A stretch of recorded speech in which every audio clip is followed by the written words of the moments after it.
Niezwykłe losy Jana III Sobieskiego.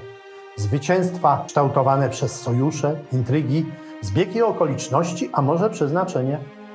Zapraszam do obejrzenia fascynującej opowieści o polskim królu, pałacu w Wilanowie oraz jego budowniczych i opiekunach. Jan III Sobieski. Historia w kamieniu zapisana.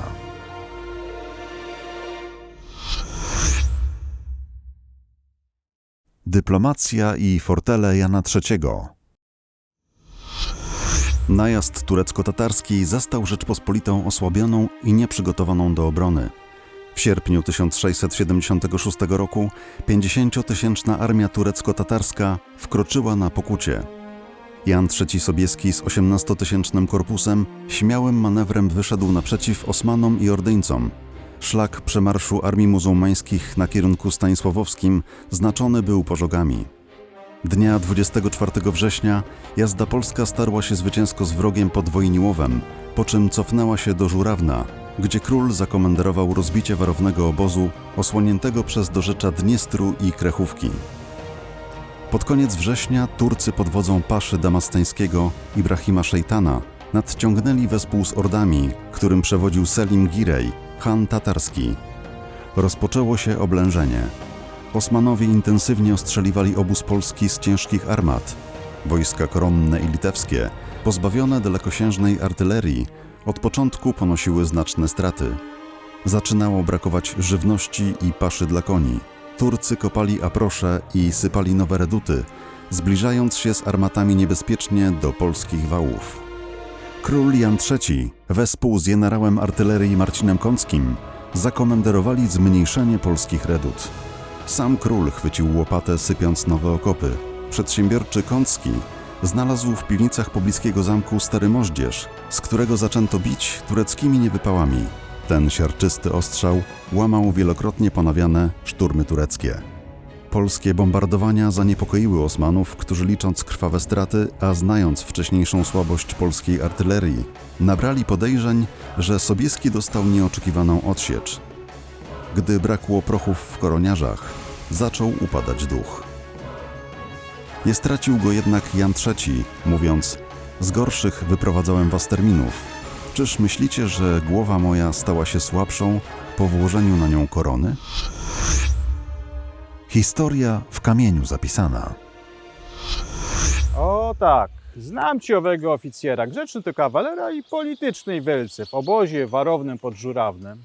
Pułkownik dragoni infanterii, von den Groben, odegrał wielką rolę w rokowaniach pokojowych z Osmany i Tatary. Znajomość języka i obyczaju, takoż dawne przyjaźnie z Murzami tatarskimi okazały się pomocne podczas pretraktacji oraz wymiany jeńców.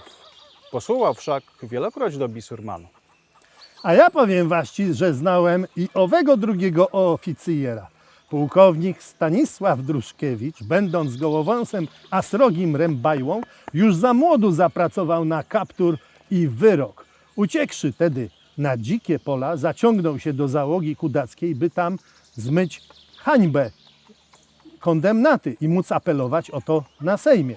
W czasie powstania Chmielnickiego, będąc postrzelon i posieczon, dostał się w tatarski Jasyr. Tam sprzedany w niewolę do Turczyna, poznawał język i obyczaje. Wykupiony z niewoli, powrócił rychło do Kwarcianych i tam kontynuował dalej swoją karierę, stając się oficjerem. Jako jeden z nielicznych uratowanych świadczył na Sejmie o bestialskim ścięciu przez Tatary bezbronnego pułkownika Marka Sobieckiego. I ja tam byłem. I to widziałem. I powiem właściwie jeszcze więcej, że pan Druszkiewicz posłował na Krym i przywiódł stamtąd pomoc tatarską przeciwko Karolusowi Szwedzkiemu. I onegdaj wtedy w obozie koronnym przy najjaśniejszym panu Janie Kazimierzu poznał młodego chorążego koronnego Jana Sobieskiego. Od tej pory zostali przyjaciółmi. Aha, powiem jeszcze, że pan pułkownik umie łączyć nieprzyjednanie z koncyliacją i może właśnie to przesądziło, że najjaśniejszy pan Jan III wypowiada się o nich w samych superlatywach za te czyny. Rok po pokoju żurawińskim Oberst von den Groben otrzymał awans królewski na generała kwatermistrza. I dobrze, i słusznie.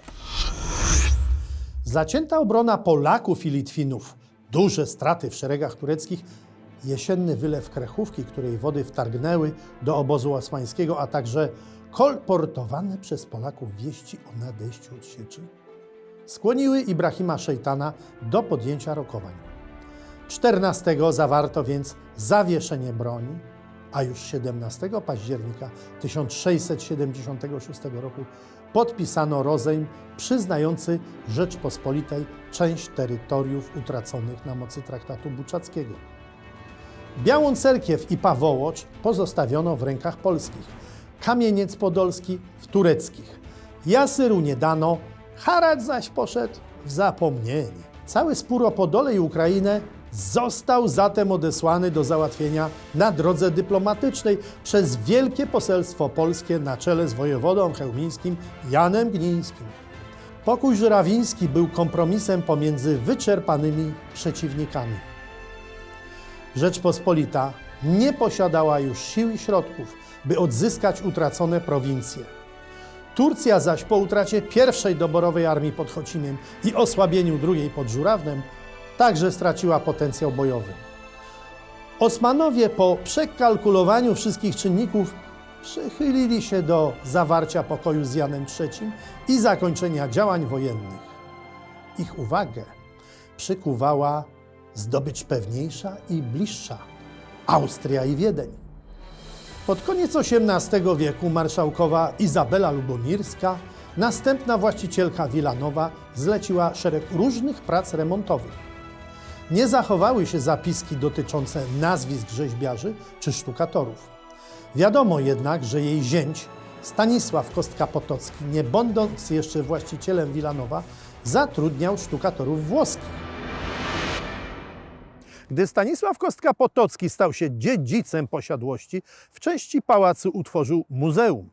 Prowadzono wówczas szeroko zakrojone prace naprawcze, a pod koniec jego życia podnoszono standard wnętrz. Malowano pokoje, zlecano różne prace złotnikom, snycerzom. Nie wiadomo natomiast, jak przedstawiał się stan zewnętrznej szaty pałacu.